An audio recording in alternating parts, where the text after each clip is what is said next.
Guys આજે આપણે બનાવવાના છે કાચા કેળાનું શાક. તો એના માટે જો મેં અહીંયા છે ને ગ્રેવી તૈયાર કરી રાખી છે, કારણ કે વિડીયો ઉતારવાવાળા ફ્રી નહોતા તો મેં તૈયાર કરી લીધું છે.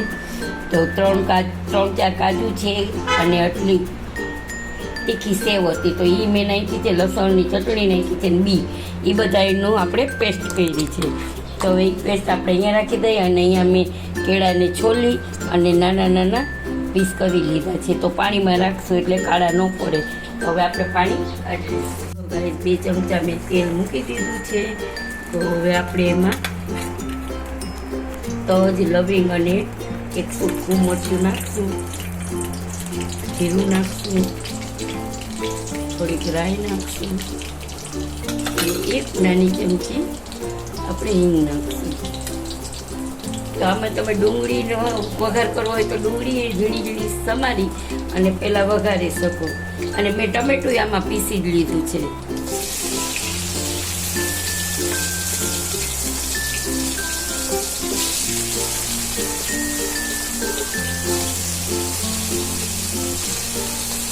મેં અહીંયા પહેલાં નાખી દીધા છે કેળાની પતીકા.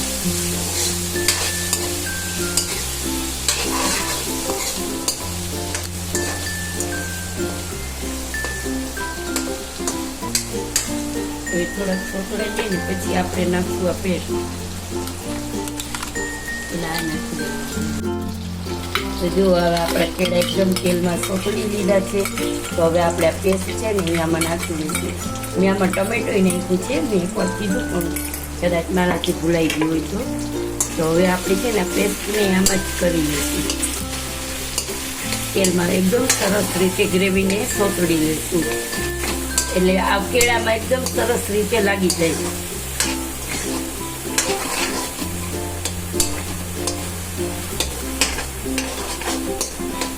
તો જ્યાં સુધી તેલ છૂટું ન પડે ને ત્યાં સુધી આપણે આને એકદમ સોસડી લઈશું.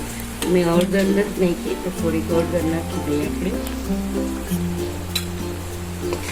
પછી લાસ્ટમાં ગરમ મસાલો અને થોડું મરચું પાવડર નાખશું આપણે, કારણ કે મેં મરચું પાવડર નાખ્યું જ નથી, લસણની ચટણી છે ને. તો હવે આપણે આને થોડીક વાર ધીમા તાપે સોસડી દઈને ઢાંકી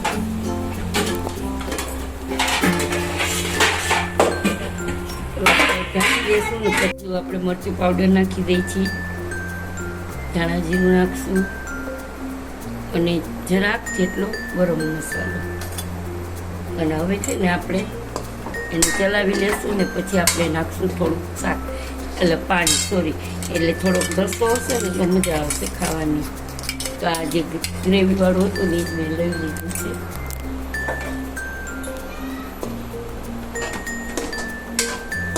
એટલે આનાથી આપણે પાણી નાખશું એટલે કેળાઈ સરસ થઈ જશે.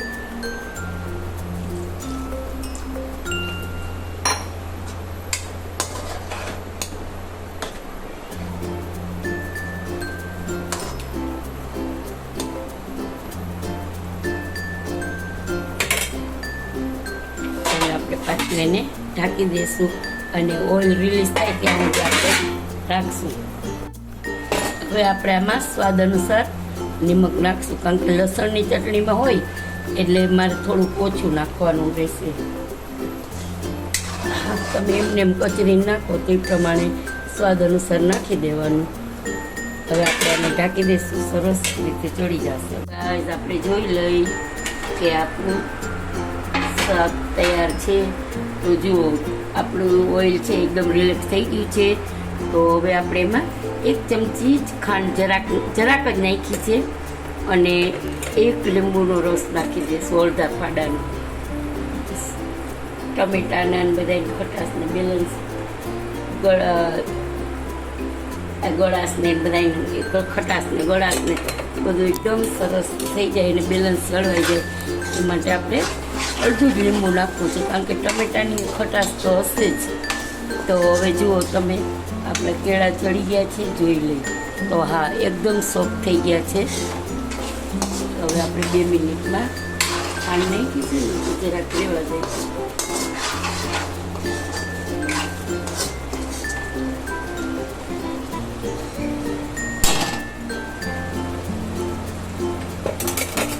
તો જુઓ એકદમ તેલ સરસ રીતે છૂટું પડી ગયું છે, આપણું શાક તૈયાર છે. તો ગેસ કરી દઈશું ઓફ. આજે અવાજ ખરાબ થઈ ગયો છે. જો ગાઈસ આપણે કેળાનું સબ્જી તૈયાર છે. તો આજનો વિડીયો તમને કેવો લાગ્યો તે જરૂરથી જણાવજો. લાઈક કરજો, શેર કરજો અને બેલ બટન પ્રેસ કરજો અને તમારા ફ્રેન્ડ સર્કલમાં વિડીયો શેર કરી દેજો. સબસ્ક્રાઈબ કરજો. જય શ્રી કૃષ્ણ.